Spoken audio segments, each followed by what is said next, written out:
Il est 7h20, retour sur le plateau de première édition. Vos idées contre l'inflation, c'est votre rendez-vous cette semaine à cette heure-là. Comment adapter, par exemple, le temps de travail au coût de l'énergie? Alors, c'est vrai que certains secteurs, on en a beaucoup parlé, sont de vrais gouffres. Et c'est le cas, par exemple, du verre ou de l'aciérie. Et cette aciérie de l'Atlantique à Bayonne, la direction a décidé d'adapter les horaires de travail au moment où les tarifs de l'énergie sont les plus avantageux. On va en parler dans un instant avec Thibaut Ourqueby. Vous êtes le responsable de l'association Pays Basque Industrie, qui est un regroupement d'entreprises du Pays Basque. Mais d'abord, reportage Hortense Gérard avec Kelly Lafin.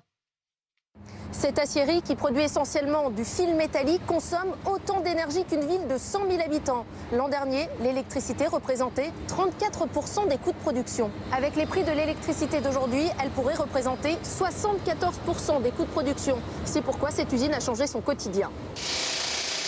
Le planning des salariés a été modifié provisoirement pour qu'ils travaillent davantage le week-end et la nuit. Donc ce lundi matin, la plupart des salariés terminent leur semaine au lieu de la commencer. C'est pas trop dur pour vous de travailler plus le week-end?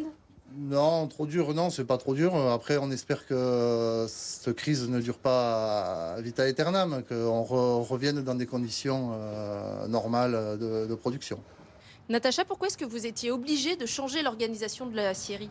Tout simplement, nous avons dû réadapter la production, tout simplement parce que l'électricité coûte moins cher donc le week-end et les nuits, et ce donc jusqu'à une période indéterminée, puisque si la situation donc persiste et que les coûts continuent de s'envoler comme c'est le cas actuellement, il faudra revoir notre stratégie.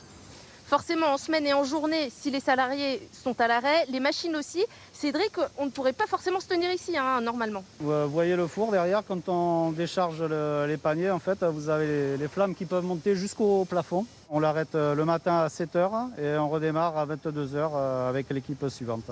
Des mesures exceptionnelles qui ont permis à cette aciérie de conserver les mêmes tarifs d'électricité pour le mois d'octobre. Thibaut, ce qui est génial à travers ce reportage, c'est que les salariés, en fait, sont capables de s'adapter quand il y a une urgence. Travailler le week-end, travailler la nuit, c'est pas évident. Et pourtant, ils le font.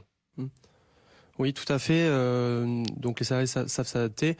En même temps, nous, on met en place une stratégie de groupement d'achat sur l'énergie pour aider les entreprises à baisser leurs coûts compte tenu du contexte actuel. C'est-à-dire que vous achetez en groupe donc de l'énergie et ça se traduit par des économies substantielles. Est-ce que vous savez d'ores et déjà les évaluer?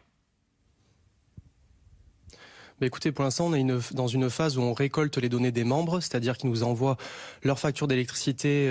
On essaye d'identifier est-ce qu'ils sont consommateurs le jour, la nuit, l'été, l'hiver, quel est leur pic dans l'année. Tous ces paramètres vont donner un prix du kilowattheure.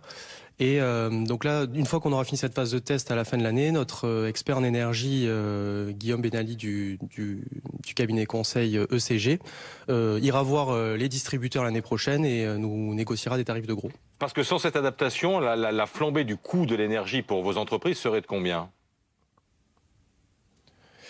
Écoutez, là on parle du x2, x3, comme on entend partout.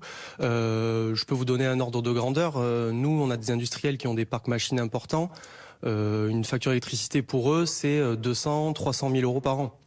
Donc si le groupement d'achat leur permet de réduire la facture de 10%, ça fait déjà 20, 30 000 euros d'économiser à la fin de l'année. Alors ce sera une négociation collective, mais à la fin, évidemment, les contrats seront individuels, avec un espoir de quel niveau d'économie pour chacun d'entre vous en moyenne?